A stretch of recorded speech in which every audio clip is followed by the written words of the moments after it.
उद्धव जी की पार्टी की चोरी हो गई, उनका सिंबल चोरी हो गया, उनका नाम चोरी हो गया, उनका सारा जो था वो सब चोरी करके ले गए। पर मैं एक ही चीज़ कहना चाहता हूँ, इनके पिताजी शेर थे और ये शेर के बेटे हैं, तो पूरा महाराष्ट्र इनके साथ है। ईडी और सीबीआई और ये सारी एजेंसीज का इस्तेमाल कौन करता है? कायर लोग करते हैं। करने दीजिए उनको, उन्हें हमसे डर लगता तभी तो करते हैं। आपके घर ईडी नहीं आई। बहुत दिनों से हम मिलना चाहते थे और बीच में मैंने जैसे कहा कि पूरे देश में से जो प्रमुख नेतागण हैं वो संपर्क करना चाहते हैं, कर भी रहे हैं। मेरी बात हो रही है और अपने देश को अधिक मजबूत बनाने के लिए हम मिलकर क्या कर सकते हैं, यही हमारे बीच में एक जो विचारधारा कहते हैं वही विचारधारा है कि देश को अधिक मजबूत कैसे बनाया जाए। खैर, मैं तो हमेशा आपके साथ बातें करते रहता हूँ, आगे भी करूँगा, लेकिन मैं अरविंद जी को कहूँगा, विनती करता हूँ कि अरविंद जी आप आए हो, आप बताइए। सब लोगों को मेरा नमस्कार। सबसे पहले मैं उद्धव जी का बहुत बहुत शुक्रिया अदा करता हूँ कि आज उन्होंने मुझे, भगवंत मान साहब को, संजय सिंह को, राघव चड्ढा जी को, हम लोगों को अपने निवास स्थान पे चाय पे आमंत्रित किया और उनके साथ काफ़ी विषयों के ऊपर चर्चा हुई। उद्धव जी से मिलने का मेरा बहुत दिनों से मन था, खासकर कोरोना के दिनों में। मुझे याद है कि जब कोरोना पीक पे था उस वक्त हम सब लोग एक दूसरे से सीख रहे थे और जिस तरह से उद्धव जी ने और उनकी सरकार ने बॉम्बे में और पूरे महाराष्ट्र में कोरोना को कंट्रोल किया वो बहुत काबिले तारीफ था।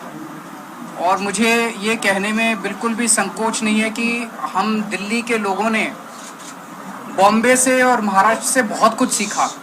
इनकी कई सारी प्रैक्टिसेस होती थी जो कि बहुत अच्छी थी, जिनको हम दिल्ली में अपनाते थे, दिल्ली में हम उसको लागू करते थे। बहुत दिनों से मेरी इच्छा थी इनसे व्यक्तिगत तौर पे मिलने की और आज मुझे व्यक्तिगत तौर पे इनसे मिलने का, पूरे परिवार, आदित्य जी से मिलने का, पूरे परिवार से मिलने का सौभाग्य प्राप्त हुआ और हमने बहुत सारी चीज़ों के ऊपर चर्चा भी की। आज देश के जो हालात हैं उनके ऊपर हमने चर्चा की। आज देश का युवा जो है वो बेरोज़गारी से बुरी तरह से त्रस्त है। पढ़ लिख के लोगों को, बच्चों को नौकरी नहीं मिल रही है। बड़े बड़े उनसे वादे किए गए थे कि 2 करोड़ नौकरी देंगे, 4 करोड़ नौकरी देंगे, बच्चों को नौकरियां नहीं मिल रही हैं और युवा जो है दर दर की ठोकरें खा रहा है। लोगों के घर का खर्चा नहीं चल रहा है, इतनी महंगाई हो गई है, इतनी ज़्यादा महंगाई हो गई है कि लोगों को अपना आमदनी बढ़ नहीं रही है और लोगों का खर्चे बढ़ते जा रहे हैं, चीज़ें महंगी होती जा रही हैं। जिस तरह से मौजूदा केंद्र सरकार कुछ चंद पूंजीपतियों को फ़ायदा पहुंचाने के लिए एक तरह से पूरे देश को गिरवी रख रही हैं, सारे देश के संस्थानों को बेचती जा रही हैं। अब एक बहुत बड़ा आज सुनने में आया कि LIC जो है वो LIC भी अब धीरे धीरे घाटे में जाने लगेगा। करोड़ों करोड़ों लोग, जिन लोगों ने अपनी पूरी जमा पूंजी LIC के अंदर जमा कराई थी, उन लोगों का क्या होगा? हमारा देश तभी आगे बढ़ेगा जब हम एक दूसरे से सीखेंगे। हमें एक दूसरे से लड़ना नहीं है, हमें एक दूसरे से सीखना है। इस देश की जितनी भी समस्याएं, उन सारी समस्याओं का समाधान कहीं ना कहीं देश के अंदर है, पर यह है कि हम आपस में मिलते नहीं हैं, आपस में चर्चा नहीं करते हैं।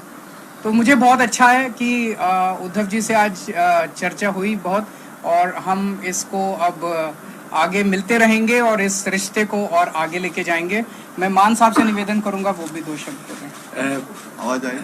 आज उद्धव जी से मिलने का मौका मिला, पूरे परिवार में बैठने का मौका मिला।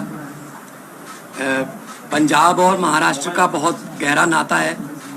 आज़ादी के संग्राम में भगत सिंह पंजाब से थे तो राजगुरु पूना से थे, तो वो इकट्ठे देश के लिए, आज़ादी के लिए लड़ाई लड़ रहे थे।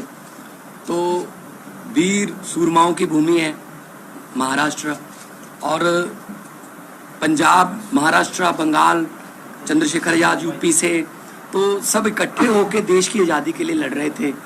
उन्होंने ये नहीं कहा था कि उनको कदाचित ये चिंता नहीं थी कि आज़ादी आएगी या ना, उनको चिंता ये थी कि आज़ादी के बाद देश कौन से हाथों में जाएगा। तो इस देश की आज़ादी बहुत महंगी मिली है, वो भीख में नहीं मिली। बहुत बड़ी बड़ी कुर्बानियाँ हमारे जो पुरखे हैं, हमारे बुजुर्गों ने दी हैं। तो उस आज़ादी को कायम रखना भी हमारा फर्ज बनता है। वो तो अपनी कुर्बानियाँ देकर चले गए। इस देश में एक पार्टी है जो 24 घंटे चुनाव की सोचती है। हम 24 घंटे चुनाव की नहीं सोचते, हम देश की सोचते हैं। हमारे सामने देश है, हमारे सामने इस देश के बेरोजगार युवा हैं, हमारे सामने किसान हैं, हमारे सामने वो गृहिणी है जिसका पति हर महीने पैसे ला के देता है और उसका खर्चा नहीं चल रहा। 20 तारीख के बाद उसको पता नहीं अगले 10 दिन कैसे बीतेंगे।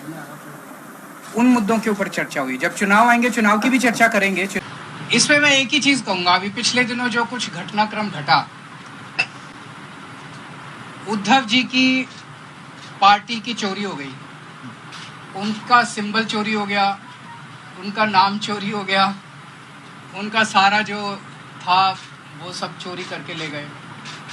पर मैं एक ही चीज़ कहना चाहता हूँ, इनके पिताजी शेर थे और ये शेर के बेटे हैं, तो पूरा महाराष्ट्र इनके साथ है।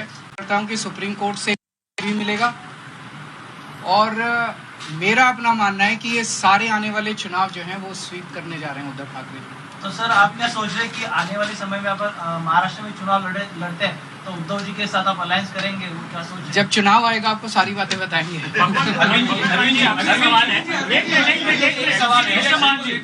बहुत वॉयलेंस देखने को मिला है फिर से और कई फायर भी हो गए, इस तरीके की खबर है स्टैंडिंग कमेटी इलेक्शन। मैं क्या बताऊं, ये तो आप उनसे पूछिए।